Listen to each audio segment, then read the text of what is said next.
असतो मा सद्गमय तमसो मा ज्योतिर्गमय मृत्युर्मा अमृतं गमय ॐ शान्ति शान्ति शान्तिः Om. Lead us from the unreal to the real.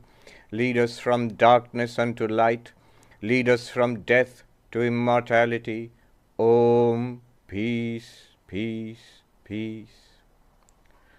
Om. Apyayantu mamangani vak prana chakshu shrotram matho balamindriyani cha sarvani sarvam brahmaupanishadam Maham Brahma Nirakuryam Ma Brahma Nirakarod Anirakaranam Astu Anirakaranam Mestu Tadatmani Nirateya Upanishatsu Dharmas Te Mai Santu Om Shanti Shanti Shanti.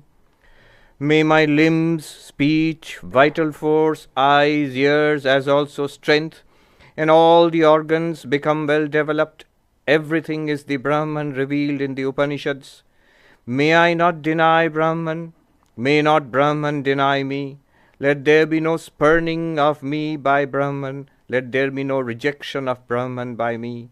May all the virtues that are spoken of in the Upanishads repose in me, who am engaged in the pursuit of self-knowledge. May they repose in me. Om. Peace, peace, peace. The theme of this retreat is you. It is the self. It's an inquiry into who or what we are, our true nature.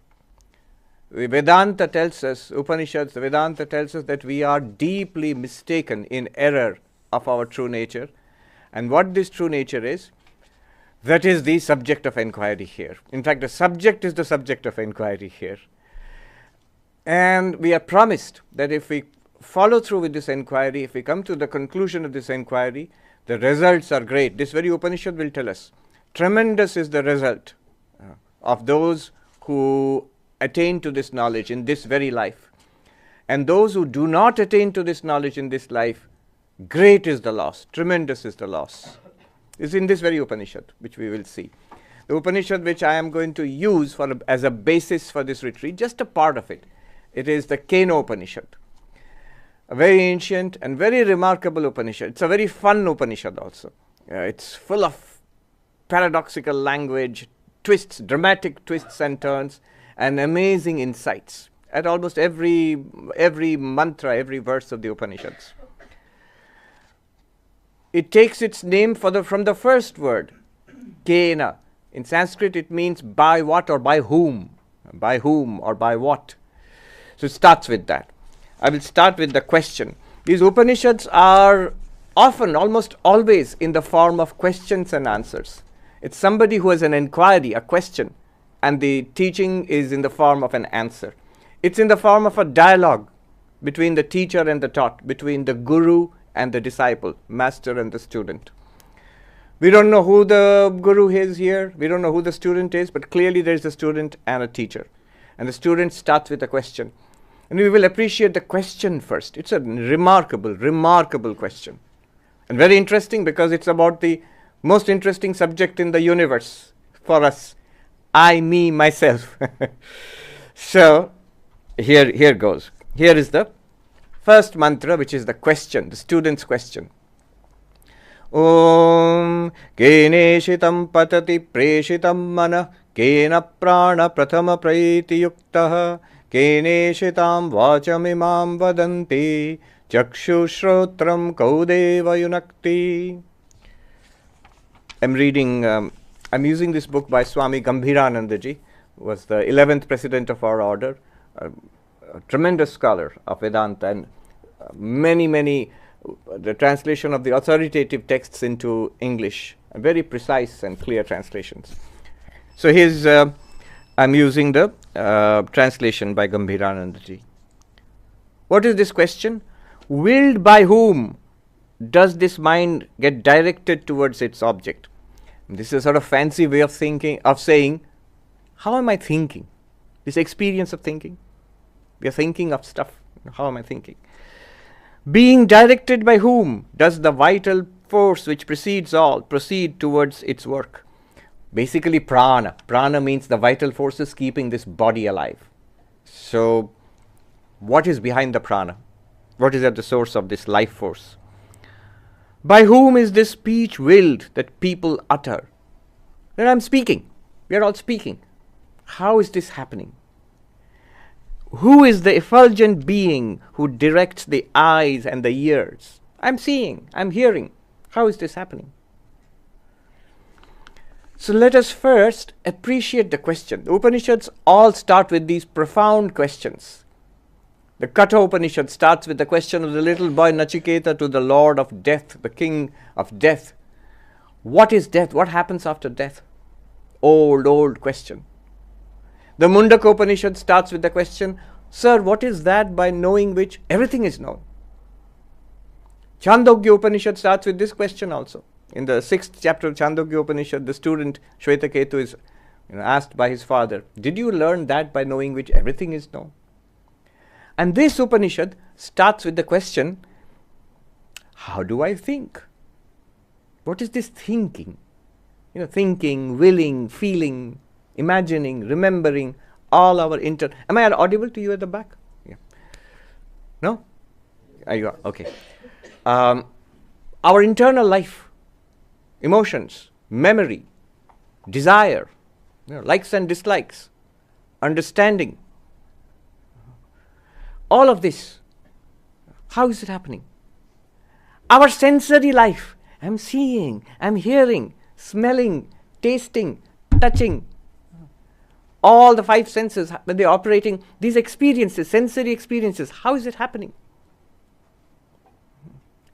Life itself, what's deeper than life itself? So these are the questions. And these are really fundamental questions. When we hear these questions, we say, yeah, great question. Now we need to know the answer. We need to jump ahead to the answer. We are very eager to know the answer. And I was also eager to know the answer. Until a philosopher, a very great philosopher of Indian philosophy, I think one of the greatest minds in Indian philosophy living today, Professor Arindam Chakravarti.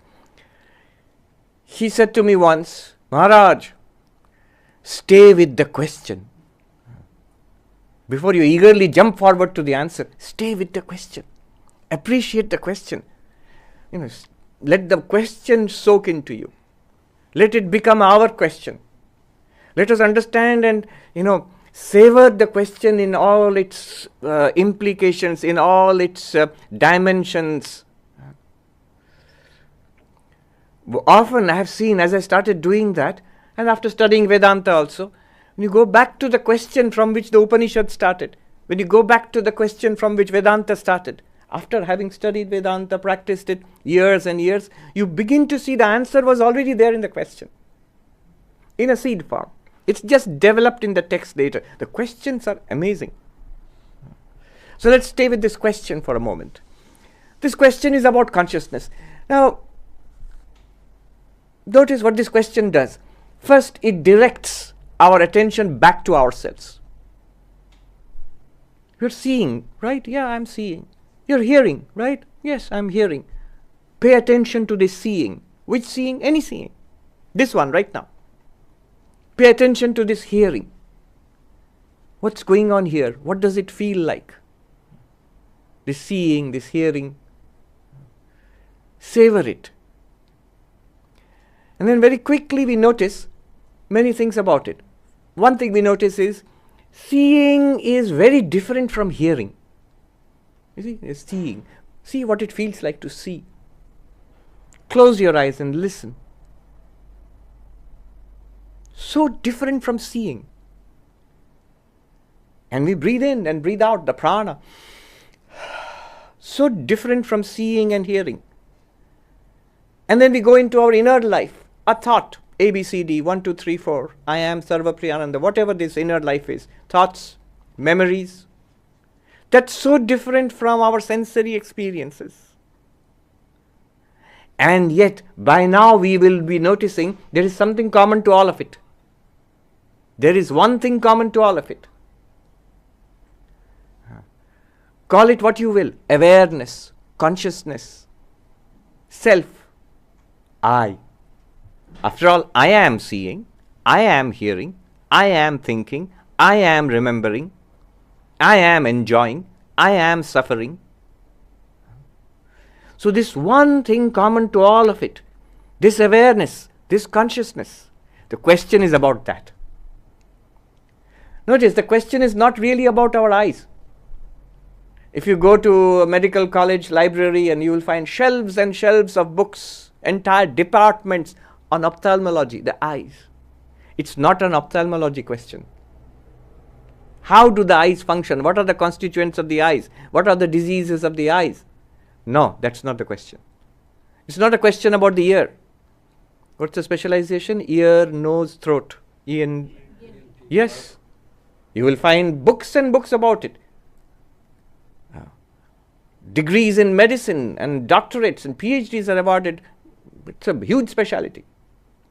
Is it a question about ENT? No. Is it a question about the mind? Not even that. But it's about something that is close and closely implicated with all our sensory, visual experiences, auditory experiences, olfactory experiences, and our mental experiences, emotions, ideas. That's basically our life. All our life is this inner movie we have of a series of experiences. And it's going directly to the heart of this. What makes it all possible? It's question, look at the question, what is that bright being, Deva, that shining thing which makes our life possible? What a great question. It's not a physical question. It's not a question about our sensory systems. It's not even a psychological question. It's a question about consciousness. It's a question about awareness.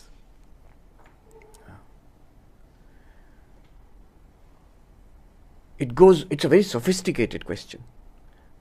Thousands of years ago, they asked this question, and we'll see the answer. The answer is as remarkable as the question. By the way, just as an aside, yesterday I mentioned how do you deal with these classes, this retreat? 3 things. What did he say? Important. You must listen attentively, seriously. Listen attentively, seriously. Most of the time, we're listening to a voice in our head, and partly only to what's coming from outside. So silence the voice in the head, listen to what's coming, this teaching itself.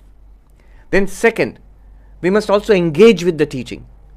Is this correct? Is this wrong? Do I get it? What is it that I do not get? What clarification do I need? So that's the second part of it. The third part of it is it true? Is it a fact? What is being claimed here?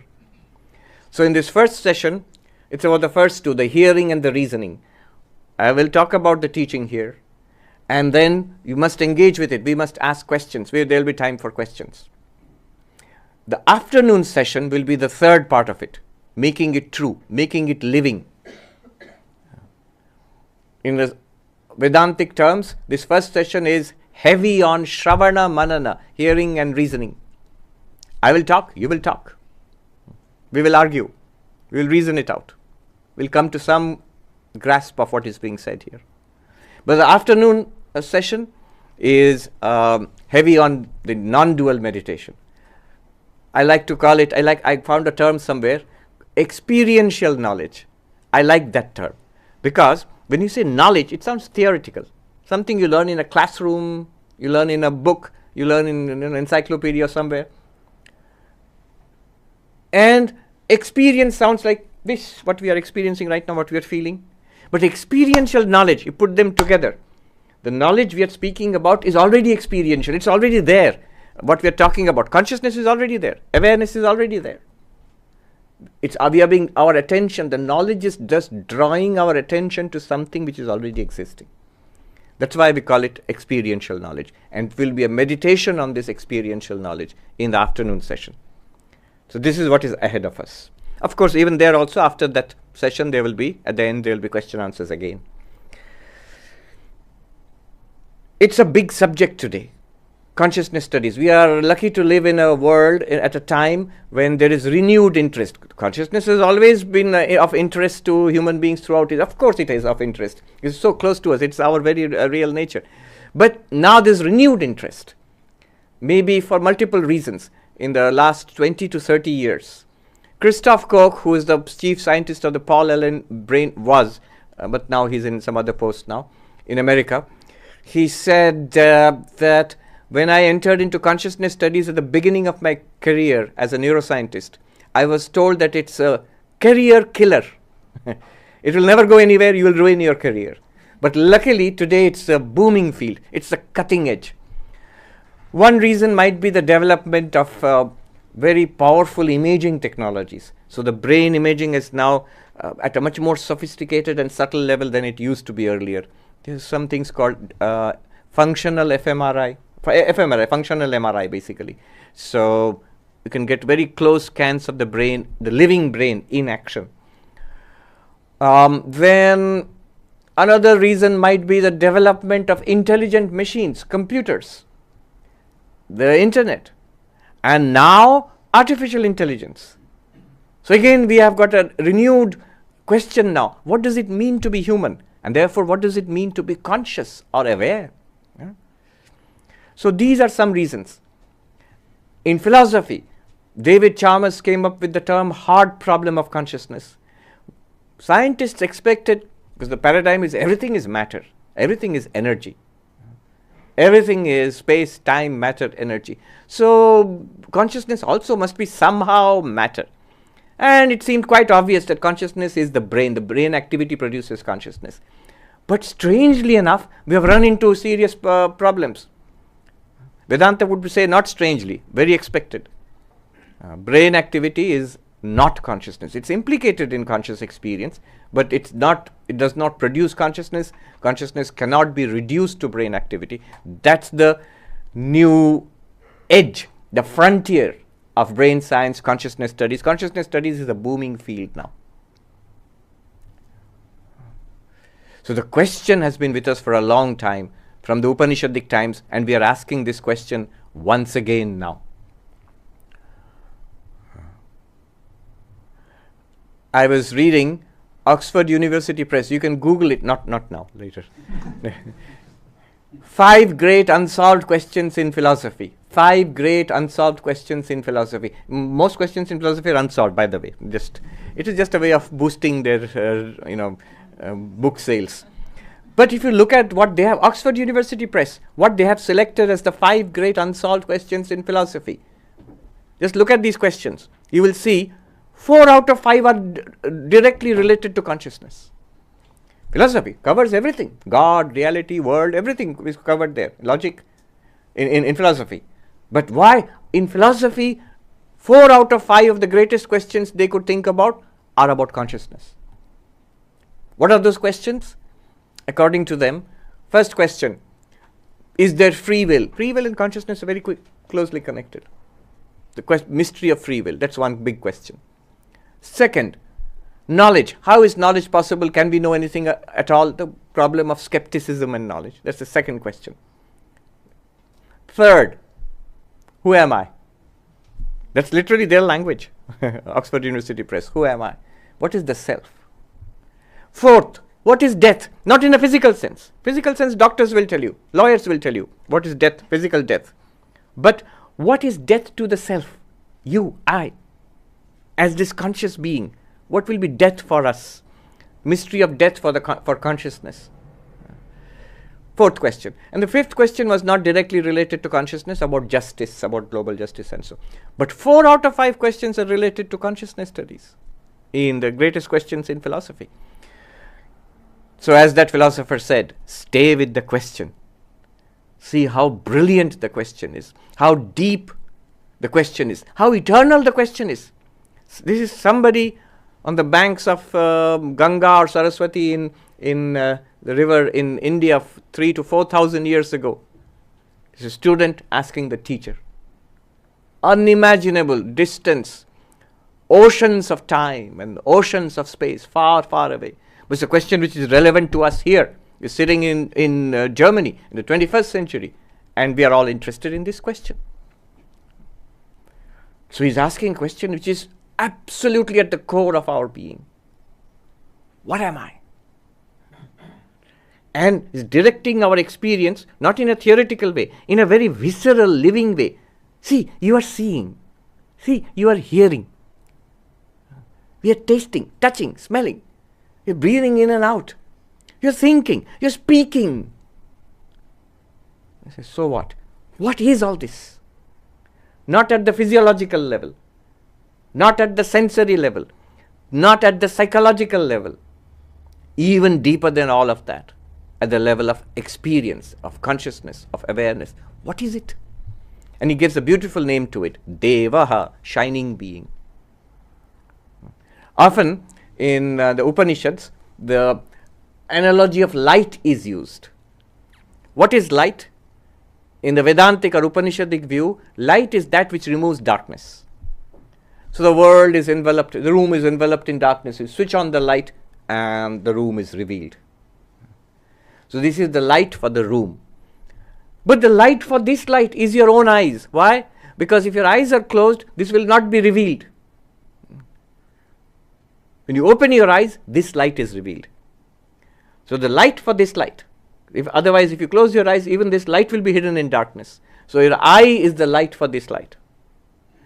But even the eyes are not the final light, because our mind has to pay attention. Unless some people can do that. They can look blankly at you, but they are not seeing you. Something else is going on in the mind. Some people I have heard, they have even perfected the skill of sleeping with eyes open. It's a great skill. But sleeping, nothing, nobody is there. So the mind is the light for the eyes. Not only for the eyes, for the ears, for the nose. Mind is the light which illumines the input, sensory inputs. So mind is the light for the senses. And finally the Upanishads will say consciousness is the light of lights. Jyotira Jyoti. Every day when we sing the evening hymn, you will see one line is there. Jyotira Jyoti Ujjala Hridikandara, which means light of lights shining in my heart. In my heart means in the core of my being. What is it referring to? It seems to be we are referring to the deity being worshipped here. But it's referring to yourself. What is the light of lights shining in your heart? You, awareness, consciousness. That is what the question is about. About this shining being which is illumining all our experiences, which is at the core, at the heart of our life itself. What is the mystery of this being? What is the mystery of consciousness? What is the mystery of awareness? Whichever word you use. So it is used like light. That's why the word Devaha, light. Now the answer. You'll be like, move on. Okay, I got it. It's an important question. Let's get on to the answer. Good. Now the answer. And you will notice this Upanishad is amazing. At every mantra it is shocking. It's paradoxical. What is the answer? Shrotrasya shrotram manaso mano yad vachoha vacham sau pranasya pranaha chakshushas chakshur atimuchya dhira pretyasmad lokad amrita bhavanti.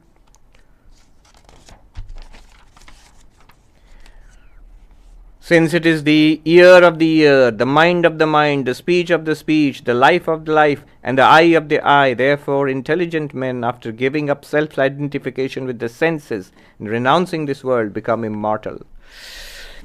Okay. Here is the answer. And what a strange answer.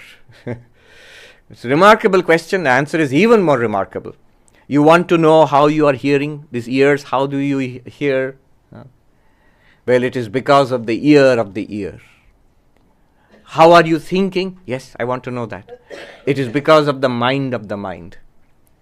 How are you seeing? By now we know the answer. Is it because of the eye of the eye? Yes, you are right.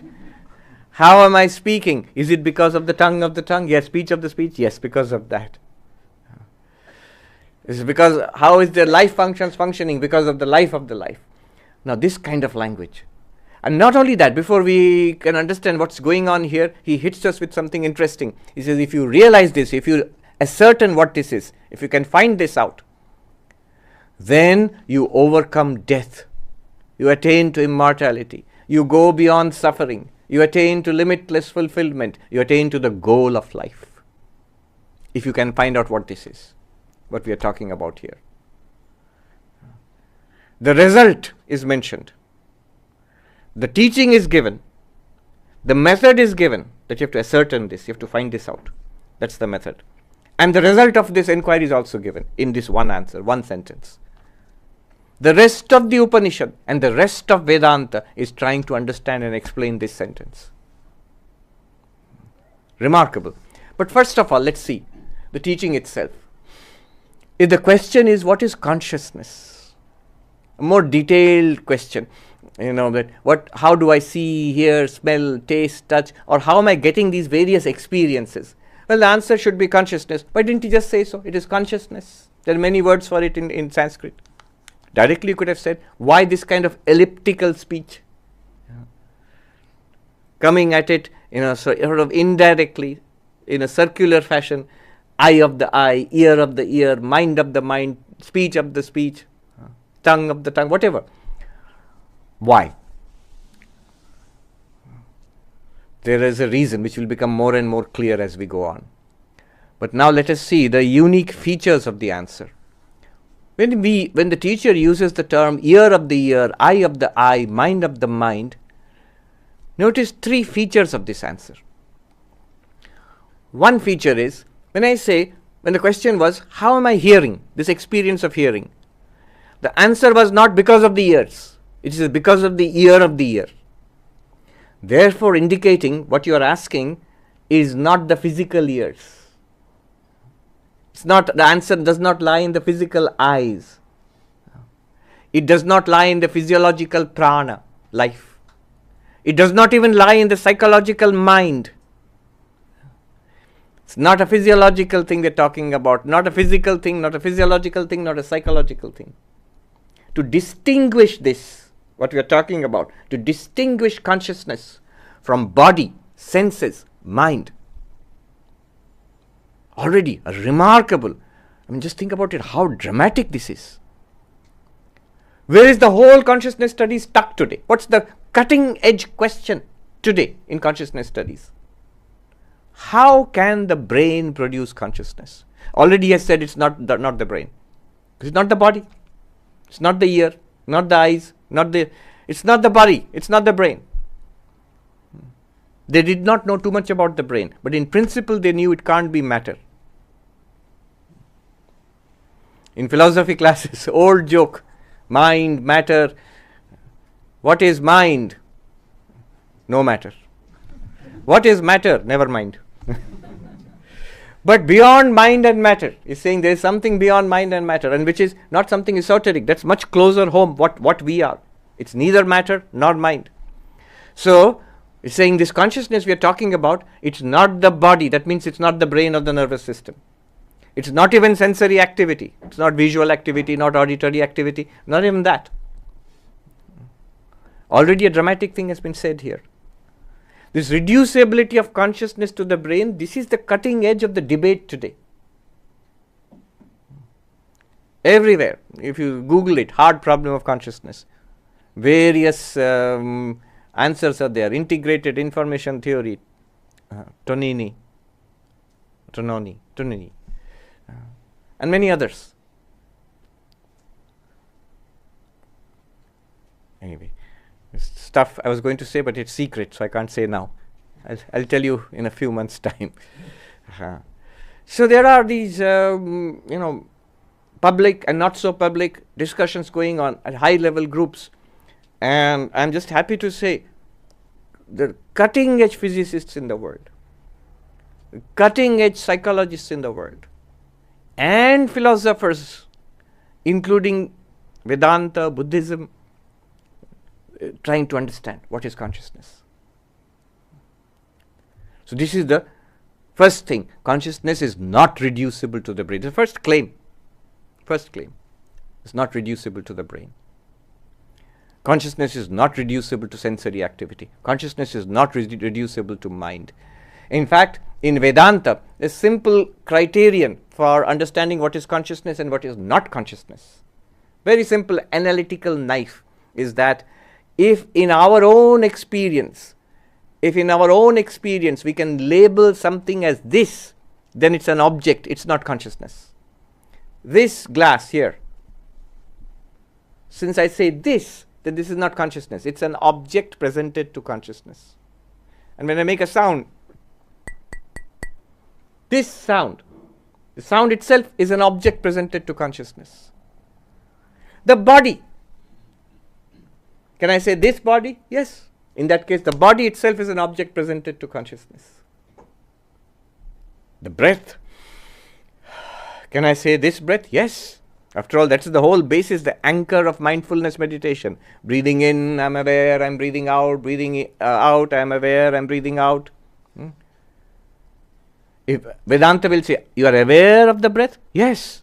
In that case, the breath is an object and awareness is distinct from that object. It's not the prana. Our sensory experiences, I see you, I hear this speech. So this thing I see, this thing I hear. If you say this, then these are objects, not consciousness. These are presented to consciousness. Thoughts. All thought is intentional. A thought is about something. The moment you say thought is about something, this is sort of fundamental in the philosophy of mind. Thought is intentional. Intentional does not mean intention in our common sense use. Intentional simply means it's about something. It is an object. So if thought is object bearing, is built around an object, then you can say this thought, it's about this object. Then it is not consciousness. What a remarkable thing. In consciousness studies, the question right now is consciousness brain, is it reducible to brain? This is the dispute. But what they don't even ask, consciousness and mind, if you ask consciousness studies people, what do you study? They'll say cognition, memory, perception, self, pain, pleasure. This is the area of study of consciousness studies. But immediately if you apply the Vedantic analytical knife, can you say this thought, this pain, this pleasure, this memory? If you can say that, all of them are objects presented to consciousness. Very elegant. And therefore consciousness is not even mind. This is something not at all understood today in the philosophy of mind, in consciousness studies. The distinction between consciousness and mind. All of this he has already said by using the language eye of the eye, mind of the mind, speech of the speech. First thing. This is first thing. 3 distinctions. 1. Second, it is not entirely different. He could have said X of the ear, X of the eye. No, he says ear of the ear, eye of the eye. That means something very closely implicated with our auditory, visual, mental experiences. That means wherever we are thinking, wherever we are seeing, whenever we are hearing, in those experiences, consciousness is present right there. It's not different in the sense of this is hearing and there is something else called consciousness. No, it's right there. It's distinct from hearing and seeing and smelling and tasting and thinking and feeling and imagining and remembering, but it's present in all those things. So consciousness is immanent, pervading all our experiences. It's present right there in our own experiences. That's why he's using the term ear of the ear, eye of the eye, mind of the mind, speech of the speech. So that's the second thing. Consciousness is present there in and through all our experiences. I like the example of our electrical appliances, When these appliances, the light, which is giving us light here, the microphone amplifying sound, the camera capturing and transmitting images. When they were in the shop, the light did not give light. The microphone did not amplify sound. The camera did not capture pictures. The clock did not tell time. In the shop, in the box, you take them out, plug them in, or put a battery in, they start doing things. What they do is very different. This is doing something different. This is doing something different. The blinds, they're also doing something different. They're all doing different things. But if you ask, what is that one thing which got into them, which made them do these different things, which they were not doing earlier? We all know the answer. Electricity. Electricity does not give light, but in conjunction with the bulb, it gives light. Electricity does not amplify sound, but in conjunction with the microphone, it amplifies sound. So it is the one thing which got into the bulb, the microphone, the clock, and the camera. Can we say it is the light of the light, it is the microphone of the microphone, it is the clock of the clock, it is the camera of the camera? We can say that in that sense. These instruments are designed to do different things, but they require that electricity to be able to. This is just an example. It's not a very good example also.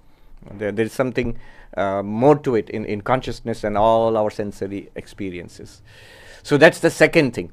Consciousness is something distinct from the sense body, the senses, the mind, but yet it is present in all the physical, physiological, sensory, psychological experiences. It's present right there. It pervades these experiences. Third point I want to point out. It's there in this language. What are we doing? We are exploring why there's such a strange language. Ear of the ear, eye of the eye, mind of the mind, speech of the... Third thing which we can take away. Ear, ears, eyes, mind, speech, life, prana. They're all different from each other. And there are many. But the language which is used is by whom or by what? By whom? One. So by using the word ear of the ear, eye of the eye, mind of the mind, speech of the speech, breath of the breath, it is pointing out that there is one thing common to all of this. Consciousness is one. Eyes, ears, speech, they are all many. Devices, many. Electricity, one. It's one reality. Consciousness is one reality. These are all big questions. I'll give you an example why these are all controversial. For example, you can disagree with this. There was a great mathematician who has passed away a few years ago, Marvin Minsky. He was at MIT, I think, or at Harvard, MIT, I think. So I just heard a talk by him where he says there is no problem of consciousness. There's only the problem of sight, of hearing, of thinking, of remembering, cognition, memory, and we don't understand what these things are, and we put it in one basket and call it consciousness. There's no such thing as single entity called consciousness. And this one, what the Upanishad is saying, is actually contradicting Marvin Minsky. Says no, there is one thing behind all this. There is one thing. So these are the three. Did you want to say something? So these are the three things that we take away from the language: eye of the eye, ear of the ear, mind of the mind, speech of the speech. What are the three things? One, it's something distinct from the body, the senses, the mind. Not body. That means not brain. Not senses. Not even mind. Consciousness is none of these. Second, it's right there. In our physical, sensory, mental experiences, consciousness is right there, enabling those experiences. Third, it is one. Unlike what Minsky claims, no, it is one. Consciousness is one reality. And then the claim is that the one who realizes this transcends this body. The transcends is a very interesting word. Transcending means while being here, yet you are beyond. Transcending does not mean this is the earth and the spacecraft has gone to the moon, so that is transcended the earth. No, not in that sense. You are right here, and yet you are not affected by any of this. You are beyond this. Consciousness, the claim is, if you realize what consciousness is, what awareness is, while remaining in this life, while seeing, hearing, smelling, tasting, touching, while walking and talking and engaging with life, while thinking, enjoying, remembering, all of that, yet you're somehow transcending all of this. The one who realizes.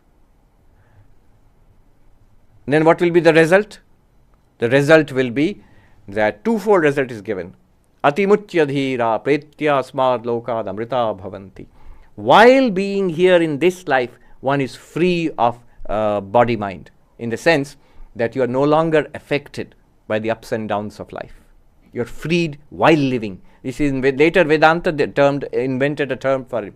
Jivan Mukta, free while living. That became the goal of Vedanta. Not freedom after death. Yes, freedom after death, but also now, right now. Can I get the benefit of all this right now? Yes, answer is yes. So, and also after the death of the body. Yes, there's a subtle Sanskrit interpretation there. Transcending, Pretya means leaving behind this world, or it could mean transcending this body. Loka, in two meanings. One is this world, this life, or it means this body. While being in the body, you transcend the body. Sri Ramakrishna, 1886, terminally ill with cancer. One day his disciple, Harinath, who later became a great Vedantic master, Swami Turiyanandaji, asks him, "Sir, how are you feeling today?" Terminally ill, cancer patient, dying. Within a few months he'll be dead. He says, "Oh, it hurts." Gives a typical answer, what any cancer patient would say. "It hurts, I can't eat." But for some reason, the young man said, "Sir, I see that you are in great bliss." What a strange observation. He must have seen something.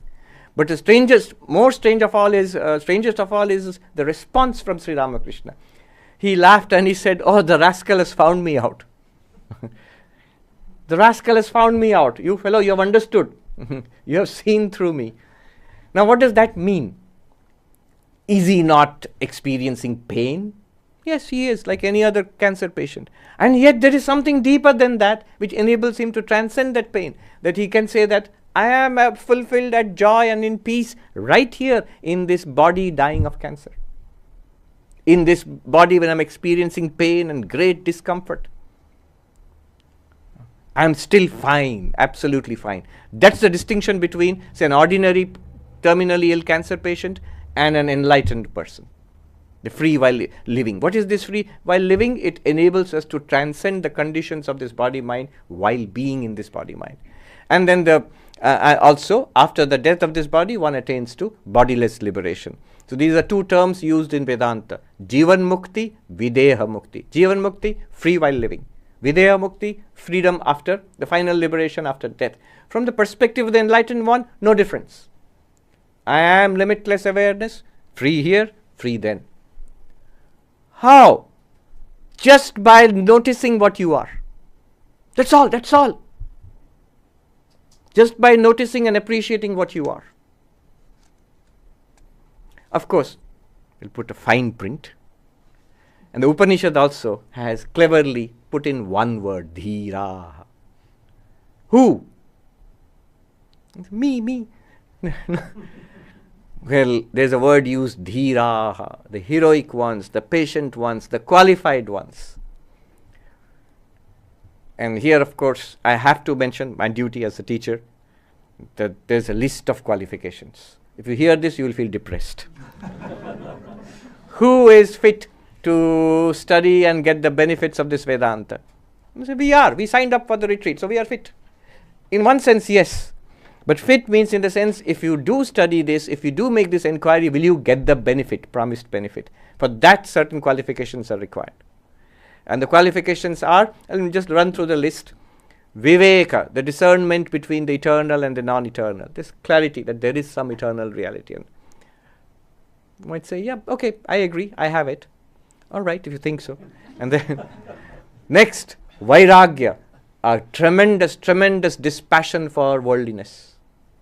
That which I decided is non-eternal, passing, inconsequential. I have a dispassion for it. No attachment there. Swami Vivekananda says, the beginning of spirituality is renunciation. He says all the yogas, this is exact quote, the turning point in all the yogas is renunciation. And then he gives what renunciation is required. In Karma Yoga, the turning point is the renunciation of selfishness. When we turn away from all selfish motives to selflessness, then it becomes Karma Yoga. In Bhakti Yoga, we give up all desire for the world, 100 desires for the world, for one almighty love of God. Then it becomes Bhakti Yoga. Raja Yoga, the meditation, way of meditation. He says the way of meditation is to give up the desire for all experience. You see, I see, hear, smell, taste, touch. Stop. No, there's nothing for me to see, hear, smell, taste, touch. Stop. Okay, but I will think and imagine. Stop. What a great renunciation. A renunciation of all experience. There's nothing here in this world to experience, to see, hear, smell, taste, touch for me. There is nothing to think about. There is nothing to remember. There is nothing to desire. There is nothing to project and plan. There is nothing to regret. I myself, nothing what noticing in this I myself. Utterly stop the activities of the mind. What a great renunciation is required there. Then only meditation starts. That's the beginning of meditation. That is the renunciation of the Raja Yogi, of the meditator. And then finally he says the way of the Jnana Yogi, this one where we are engaged. From the very beginning itself you have to say the entire universe is an appearance. Dismiss the whole universe, the objective universe and the subject also. Then you are plunged into the reality. That's the beginning of Advaita Vedanta. So this is the renunciation which is required. But one must have at least a graduated. And then comes the disciplines, the sixfold treasure. Shamaha, quietude of the mind. Damaha, control of the body and the senses. Then titiksha, a spiritual fortitude, strength that I will go through with whatever difficulties are presented on the spiritual path, but I will not give up my spiritual quest. How much trouble we undergo to raise a family. How much trouble we undergo to get a degree. How much trouble we undergo to get and hold on to a job or a career. So that kind of toughness is necessary for spiritual life. Not more than that. That much is enough. That I will go through with this spiritual quest. Then samadhana, uparati. Then uparati. Uparati means a withdrawal from too much engagement with the world. In fact, some of the commentators say at this point, the real meaning of uparati is you must become a monk formally. That's not necessary, but one of the interpretations is that. At this point, before opening the book, become a monk formally for the rest of your life. No more connection with the world. So that kind of turning away from the world. Then samadhana, tremendous focus. This Upanishad, I'll hold on to this. Listen, listen, listen. Think about it, think it through. Notice that reality and meditate upon it. That is samadhana, focus, a tremendous focus. And there some of the commentators say, what kind of focus is required? Up to the attainment of yogic samadhi. Attain samadhi, then open Vedanta. It's not an exaggeration. If you see, when Totapuri comes and teaches Sri Ramakrishna, already he is samadhi one. He has his daily samadhi and visions of Kali and Savikalpa samadhi is already attained. Many times over. So it's not some kind of academic exaggeration, theoretical. It's actually demonstrated in the life of someone like Sri Ramakrishna. And then, any more? What a list. Shraddha, and tremendous unshakable faith in the text, in the teacher. Although I don't get it now, I am not enlightened now, but I know this is true and I will try to get and become enlightened. That kind of unshakable faith. And then finally, last one, fourth. We are on the third so far. Third, sixfold treasure. Shamaha, 1. Damaha, 2. Titiksha, 3. Uparati, 4. Samadhana, 5. Shraddha, 6. Then the fourth one is mumukshutvam, intense desire for enlightenment, for freedom. Intense desire for freedom. You say, count me out, I'm going back home. You can ask the Swami for, can I get a refund? This Upanishad will make you ask for a refund another time, too few times it will make you ask. This is not for me. And yet there is hope. Why there is hope? One teacher, I didn't notice actually, one teacher, monk in Haridwar, Haridwar, he pointed this out. Said, Mahatma ji, Shvetaketu ko dekhiye. Look at Chandogya Upanishad, the student who was told, you are that, Tattvamasi. Famously, at the source of our Vedanta. Who is the student? Shvetaketu. One of the worst students you can think about. What are his qualifications? He is arrogant. That was the first thing we notice about him. This Upanishad says he is full of pride of his knowledge. And then His father asks him, did you know this knowledge? Was this taught to you at school? This boy, he criticizes his teachers. Guru Ninda, one of the highest, greatest sins. No, they don't. I don't think they knew. They didn't teach me. Is he qualified for Vedanta? And yet he is taught and he becomes enlightened. So, don't be scared. There is such a thing as grace. These are qualifications. This makes it clear what kind of development we must pursue in ourselves to become enlightened. That's the goal. That's the point. But are we qualified? Yes. Ramana Maharshi was asked, after somebody must have read all these things, these qualifications, and asked, am I qualified for your teaching? He would teach, who am I? Inquire, who am I? Am I qualified for who am I? And Ramana Maharshi said, did you say I? If you can say I, you can ask, who am I? All of us are qualified then. If you can say I, yes, I, then you can find out I of the I. So am I qualified for I of the I? Yes, I can say I. Therefore, I have a right to know what is the I of the I. Who am I? I have a right to know that. So we are all qualified in that sense. And in general also, if you see the distinction, the discernment of the eternal and the non-eternal, if we didn't have it to some extent, why would we even sign up? Why would we be interested in spiritual life? And many of us, most of us, we have been interested in spiritual life for years. If we didn't have a certain amount of dispassion, why on a weekend in Berlin would you spend time studying a 4,000-5,000 year old philosophy? You have some dispassion for the world. The pull of the world is not strong enough to pull you away from the retreat. So we had dispassion. And the control over ourselves, to the extent that you're sitting for hours and hours listening to abstract, dry philosophy, well, a lot of control. We are to be commended. So we have, to some extent, definitely we have. The idea of that single word, all of this what I'm saying is contained in the single word in the Upanishads, Dhiraha. To the extent that I measure up to that word, enlightenment is guaranteed.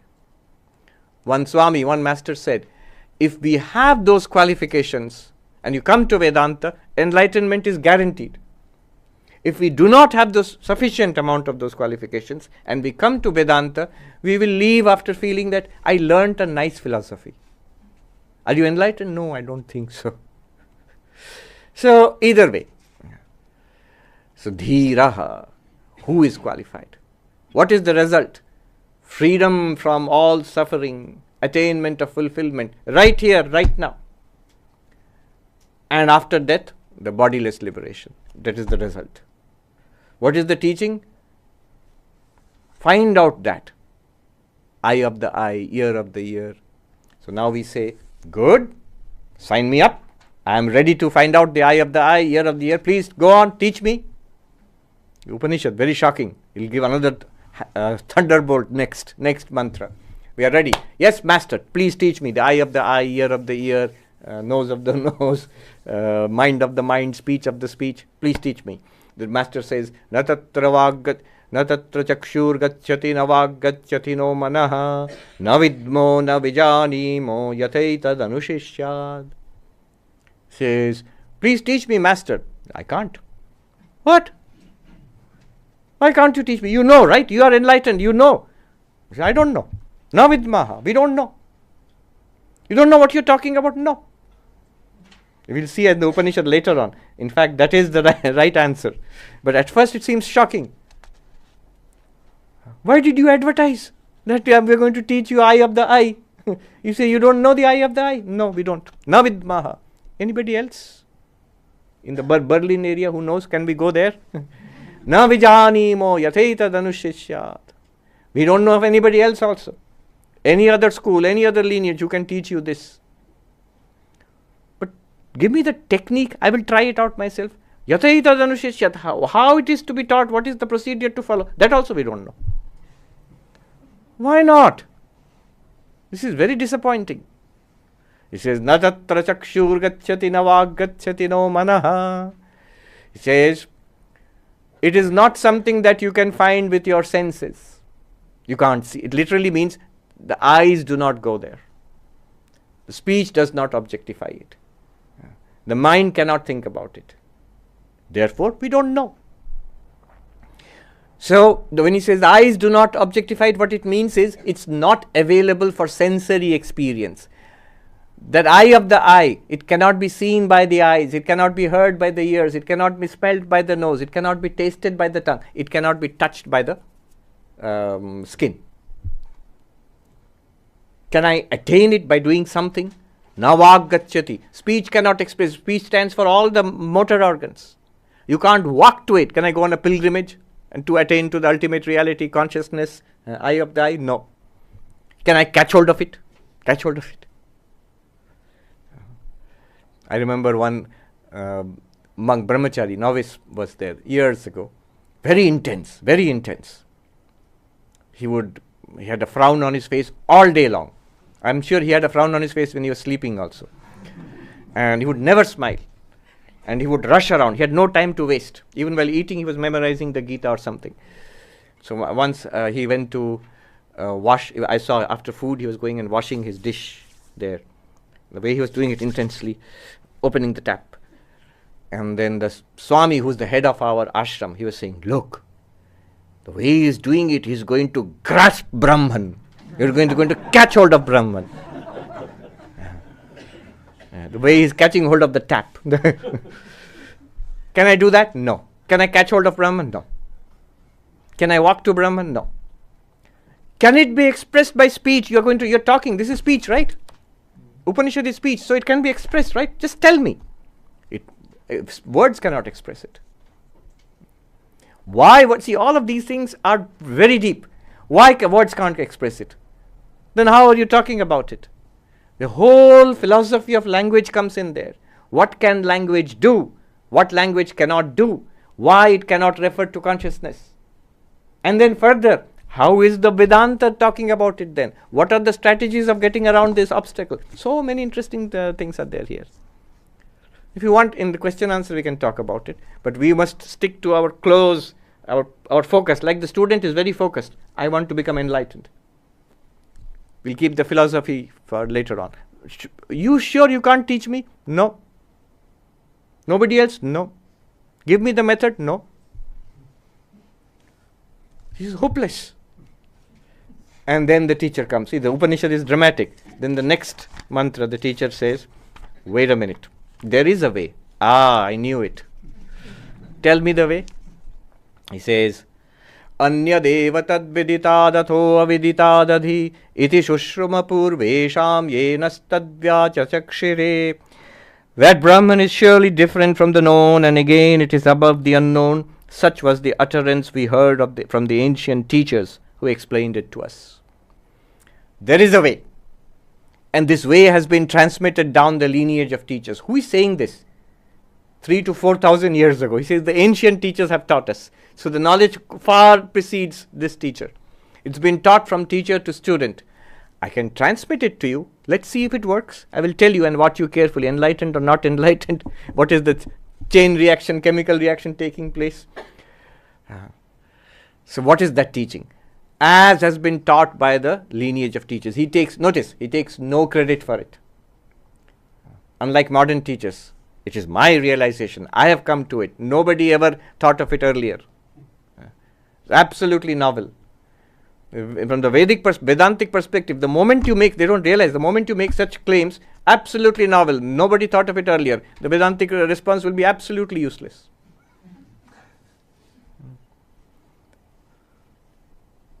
So, one student came to a monk. I'll tell you in Hindi what the original thing was and then translate.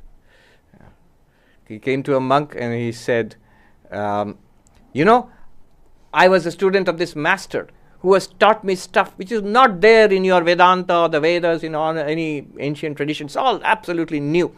My guru has taught me this. And the monk said, why are you abusing your guru? In Hindi he said, "Kahe guru ko gali deta hai?" It's a term of abuse from a Vedantic perspective. If you say, my guru has taught me something which is not there in any tradition, in any scripture, then you don't realize. It's an insult. You're insulting your guru. The greatness of the guru is in transmitting this ancient knowledge in its pristine form so that it works upon you as it has worked upon him, hopefully, and in the lineage of transmission from teacher to student going back to time immemorial. So, he says, not my credit. I have received it from my teachers, from this ancient lineage, and I am transmitting it to you. Let's see if it works. What is that teaching? Again, by now you must be aware, once bitten, twice shy. So the Upanishad is not going to give us a straight answer. It says, this is the teaching. It is other than the known, it is other than the unknown. Find out that which is other than the known and other than the unknown. One of the most profound sentences in all Upanishadic literature. The more we will excavate this, more we will dig into it. Consciousness, awareness, or the self. The moment you say it is other than the known, then clearly we are saying that it's not an object of knowledge. And yet you're teaching me how to become enlightened, how to know it. Then what is the usual way of knowing, and then in what sense do we know the self? Because it's not other than the known. And yet it is not unknown. See, our binary is, everything is, either we know it, there's a slice of the universe which we say this is our knowledge, and the rest of it is unknown. Right now I can't see what's behind me. You can see what's behind me. I can see what's in front of me. When I turn around, now I know what's behind me. And it has again become unknown to me. At least unseen to me. Similarly, there is a slice of the universe which I see, hear, smell, taste, touch, which I think about, which I remember, which I understand, which I have mastered it, some part of the universe, some kind of knowledge. That is the known for me. And here the master says, none of it is the self, none of it is consciousness. All right, then there's a vast part of the universe which I don't know. He says, none of that also is consciousness. But that's all that there is. The known and the unknown. A and not A. It exhausts the universe. What's beyond this? Either members of this set or not members of this set. What else is there?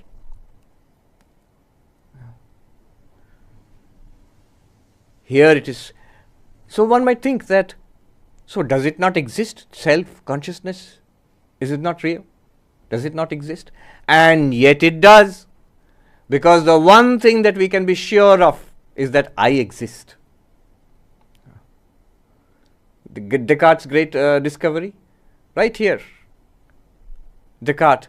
We all study Descartes because in school we have all studied Cartesian, x, y, Cartesian plane, x, y, z coordinates.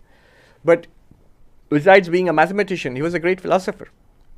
And he's famous for, in the Cartesian Meditations, he's famous for that very insightful line, cogito ergo sum. I think, therefore I exist. The cogito ergo sum means I think, therefore I exist. What was his project? His whole goal was, can I put knowledge upon firm foundations? It's a very interesting area of study. In those days, they were looking for the certitude of knowledge. They were very interested in geometry. That's why Spinoza, another neighbor, his whole ethics is like a geometry treatise. That you can derive one thing from the other, everything will be certain, like mathematics, like geometry. So can I put all human knowledge, science and religion and all of that on firm foundations? So how to do that? First of all, start by what is called universal skepticism. Doubt whatever can be doubted. What can be doubted? I am here sitting and seeing all of you. Is this real or not? It can be doubted. I may be dreaming. It may be the Matrix movie. Who knows? Yeah. So all of it can be doubted. But then he found one thing which cannot be doubted, even if you try. What is that? My own existence. Even to doubt my own existence. Do I exist? I have asked a question, therefore I exist. You cannot doubt your own existence. Try it. You can doubt everything else. Could be a dream, could be a delusion, could be a hallucination. But I am existing. My existence can be a dream. Then I exist. That's why I can say that. So, cogito ergo sum. That was Descartes' great discovery. 600 years before Descartes, 700 years before Descartes, Shankaracharya writes, Yaiva tasya nirakarta tasyaiva atmasa. Whoever denies the existence of the self, it is the self of that very one. When the nihilist comes to debate in Panchadashi, who says there is no such self, then the author of Panchadashi, Vidyaranya Swami, says, in half humorously, he says, then I need not debate you because you don't exist.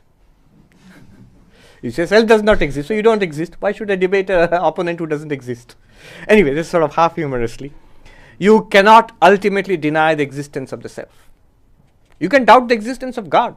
You're an atheist, but you can never, nobody has seriously doubted their own existence. Whether the self is body, whether the self is mind, whether the self is consciousness, those things can be doubted. Whether the self is a series of flashes of consciousness, the Buddhist mind-only school says that. Whether the self is limitless awareness, Vedanta says that. Those things can be debated. But I am, I exist, nobody can doubt seriously. So it is other than the known, other than the unknown. See what is being said here, other than the known. Who am I? Our first answer is the body. Is the body known? Yeah, it's known. I can see it, I can touch it, I can smell it, I can hear the rumbling in my tummy, I can taste it. All the senses objectify the body. The body is known, known, known. And the Upanishad says it is other than the known. So you, the self, is not the body. Then I am this person, these thoughts, memories, my story, my whole personality. Is it known? Are you aware of it? Of course, it is I. If it is known, then you are not it. Freud will say, no, the real determinant is the subconscious, which is unknown to you. From there, all that you know, your thoughts, feelings, emotions, impulses, they're bubbling up from the great unknown. Is that unknown? Upanishad says, yes, then you are not it. It's there. We are not denying it. There is the vast known, and even vaster unknown. But neither of it you are. Freud said famously that humanity has been humiliated 3 times. First humiliation was Copernicus, who said, people thought, we are the center of the universe. Copernican revolution. Earth is not the center of the universe. There is the sun, and then later on we discovered stars and galaxies. Earth is a tiny, insignificant place in this universe. A little speck of dust in the vastness of space and time. First humiliation, you are not the center of the universe, you are insignificant. Second humiliation, that we are the greatest creation of God, human beings, created in the image of God. Darwin came and said, you are in the image of a monkey. You are in the image of a chimpanzee, not in the image of God. You are animals, we are animals evolved from the primordial slime into this position. Second great humiliation, not in the image of God, in the image of chimps. Second great humiliation. Third, we still said, all right, we are animals, but we have the definition. I remember in school reading definition of human being, the rational animal, rational animal.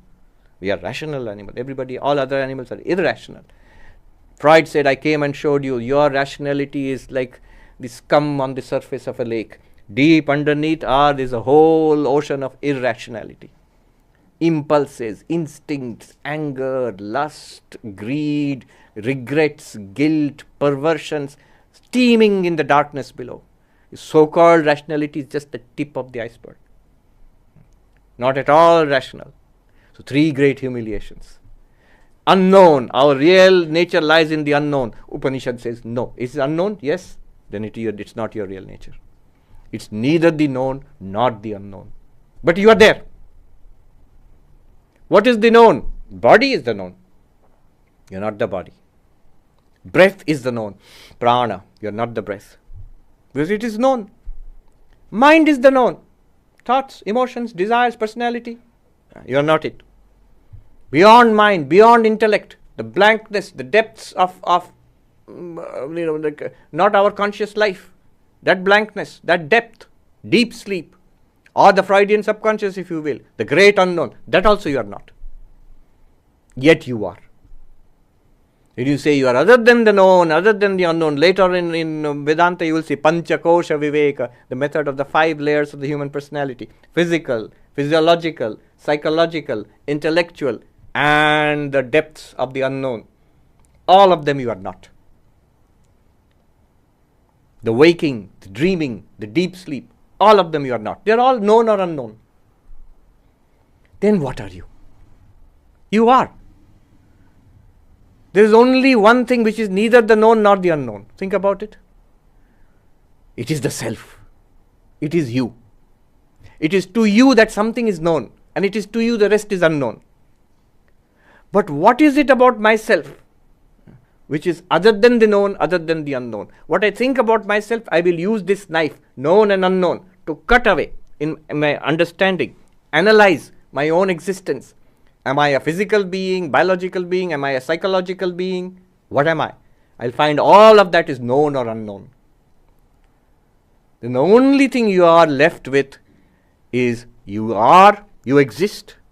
It's also a shining existence because you are aware. After all, you are the ear of the ear, the eye of the eye, the mind of the mind, the speech of the speech. You are that light. So this existence awareness I am, but to this you can never put a this. The moment you put a this, it becomes object. Known object, unknown object. So many questions will come up from this if you stay with this, no, other than the known, other than the unknown. I am, I'm sure that I exist. Then you know you exist. How do you know? If it is other than the known, other than the unknown. How is the self known? How is consciousness known? How is anything known? It is by consciousness alone. Consciousness plus object is knowledge, is experience. Consciousness channeled through the mind and an instrument of knowledge. See, I see this book. I know this book means I see this book. So, I am aware, channeled through the mind, channeled through the sense organs called the eyes, and the object is there, the form of the book. I know the book. You say, I hear your speech, Swami. So, you are knowing my speech. So, you, the awareness, channeled through the mind, through the ears, listening to the speech, I know it. This is called knowledge. But how is consciousness itself known? Consciousness plus instruments of knowledge will give you, an object will give you knowledge about an object. And if you remove the object from the range of the instruments, I put the book behind me, I don't get that knowledge. It's unknown now. It is known, it is unknown. But the consciousness itself to which the book is known and to which the book is unknown, that consciousness, how is it being known? There is this great, these are all books and books have been written on this. Centuries of effort have gone into it. The teaching of self-luminosity, swaprakasha. Consciousness is not known as an object. It is self-luminous, it's self-revealing. Like a light illumines and removes darkness and reveals all things in darkness. But to know that light, you don't have to switch on another light. That's an example. You still have to open your eyes. So, light, just in the way light is self-luminous with regard to other lights, it just reveals itself. You don't need another light to. Similarly, that's the example. Similarly, consciousness is unique. It is self-luminous. That's why it's called the light of lights. And then a lot of debate is there. What is meant by self-luminosity? A huge, huge topic. It is other than the known, other than the unknown. All right. Let me leave it here and time for some reasoning.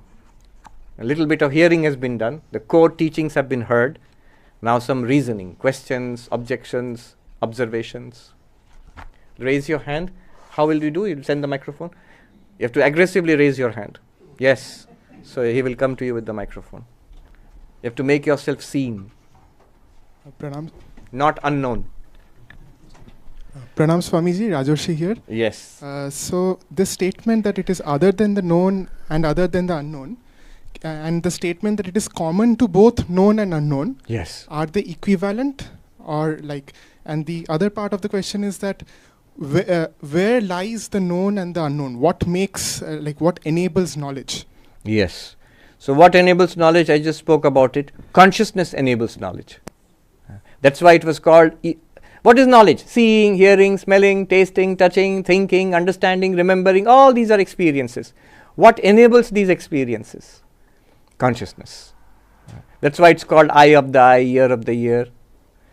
And the materialist will say what enables experiences? Eyes, ears, brain, nervous system. The Upanishad will say no, no, no. It is the eye of the eye, ear of the ear, brain of the brain. So consciousness enables experience, knowledge. Here we must be careful. In our age, the age we are living in, there are machines and systems which gather knowledge without being conscious. The camera is recording stuff. And if you add an AI to it, it will analyze what is recorded and gather a lot of information about it. There are AI agents roaming around which are extracting information from whatever we do online or even physically without being online. All the cameras which are recording us, our own mobile phones which are listening to us.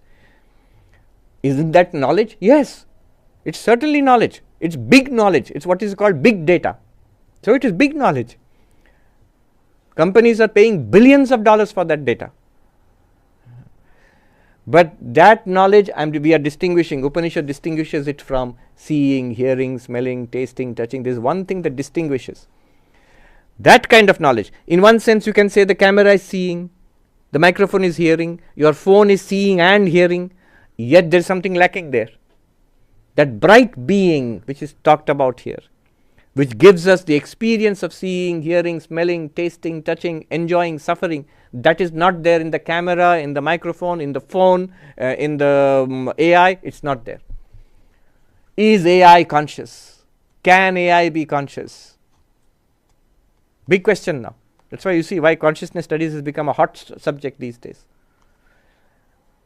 Clearly, right now, AI is not conscious. You will say, who are you? Who made you an expert?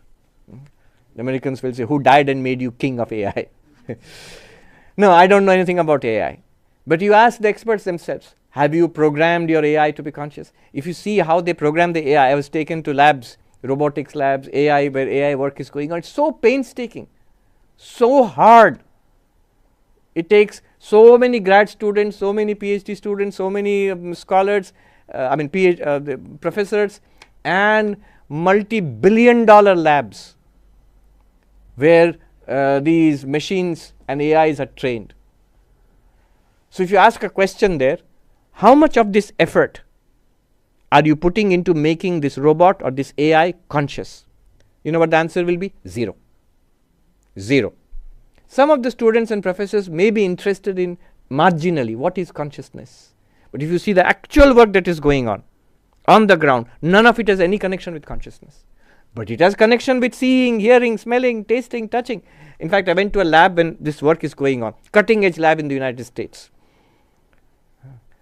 I won't say any more because I don't know what is secret and what's not secret, and they'll stop me at the border and tell me to get out. So, but I'll say this much. When I was seeing how the robots are being trained,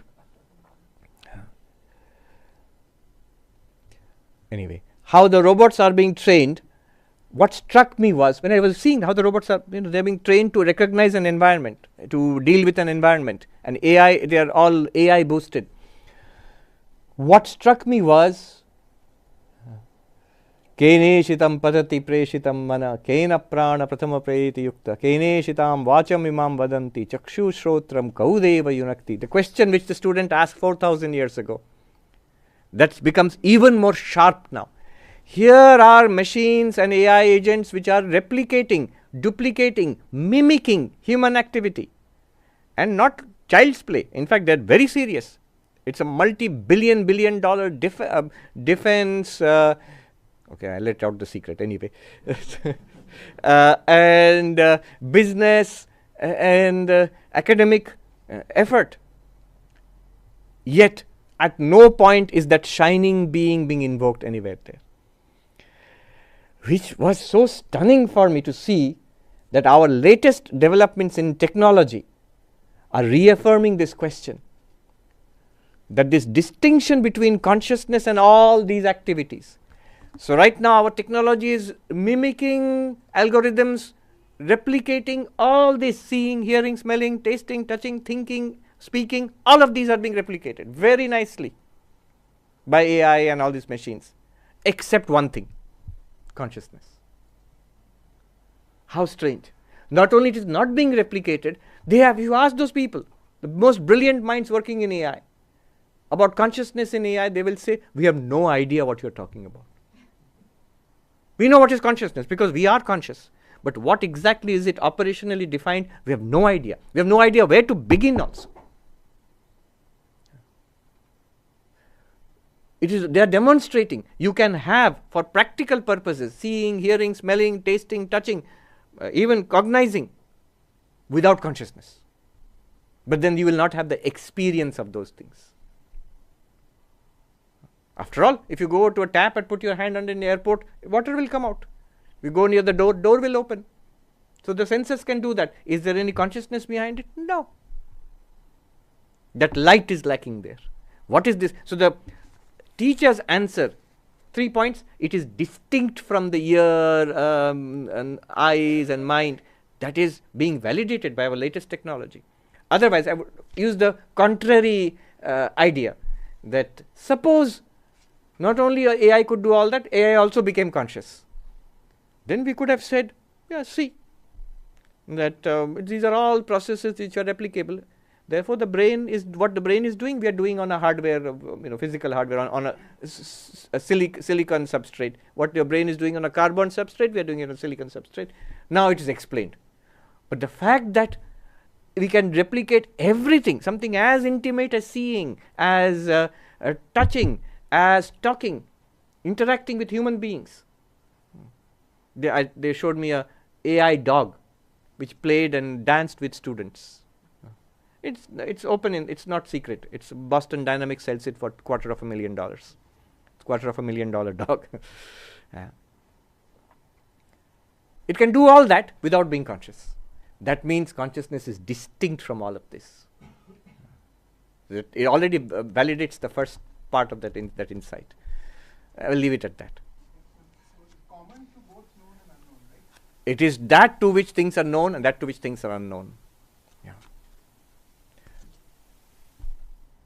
Anyone? Yes. Pranam Maharaj, Tathagata here. So we understood 3 takeaways about consciousness, that it is not mind or senses or brain. Not the body. Not the body. Not the senses. Yeah. Not the mind. And then it is right there and it is one. It is one. So now I have a question about this third point. So when you say it is one, so what do you mean? So I of I and you of you being, so the is consciousness discrete? Or it's just the same consciousness? So these are things which we will take slowly. I'll give you the answer first. I'm not like the Rishi of the Upanishad who will give you an elliptical answer. I'll give you a straight answer. But a straight answer is often a useless answer. This answer is very useful. It will guide you further in your investigation. The straight answer is, according to Advaita Vedanta, consciousness is not discrete. There is only one consciousness. The I of the I is the same I in all eyes. The you of the you and the I of the I is the same I. Very interestingly, when we all say I, interesting, when I say this book, I say this book and you say this book, both of us mean the same book. When I say book, Kena Upanishad book, that's the term we are using, we mean the same thing. But when we say I, we are using one word, same word, but we all each mean something different. Vedanta says, Advaita Vedanta says, actually it is the same thing that you are referring to. If you would know the I of the I, it is the one I in all eyes. Krishna saying in the 13th chapter, he is teaching to Arjuna, in every field, O Arjuna, there is a knower of the field. That means each body is a field. Each body, mind, sensory system is a field. And in that there is a knower of the field. There is a conscious being there. And then he goes on, stunning statement. In all fields, there is only one knower of the field. And that is I. Krishna says, I am that. So there is one consciousness shining as if. Then later on he says, undivided in all sentient beings, appearing, behaving as if divided. What is he talking about? Us. But we have to be careful there. This is Advaita Vedanta. Sankhya will say, no, there are different consciousnesses in each body-mind. Consciousness is discrete from body-mind, but then it is discrete from each other also. Consciousness is the same type of thing, but there are many consciousnesses. Schrodinger said the consciousness is singular for which there is no plural. But Sankhya says Sankhya, Yoga, Nyaya, they will all say consciousness is multiple. Advaita Vedanta says consciousness is one. And it's not just says, these are well argued out positions. One more question? We have somebody? The gentleman there. We'll come back to you later on. Yes. Yes. Thank you for the wonderful talk. As you mentioned, consciousness is channeled by the mind, and then through the senses we perceive the world.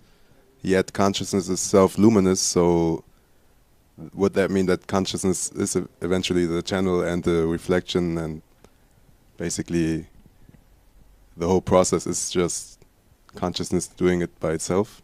Consciousness is self-luminous in the sense it is self-revealing. It reveals the other.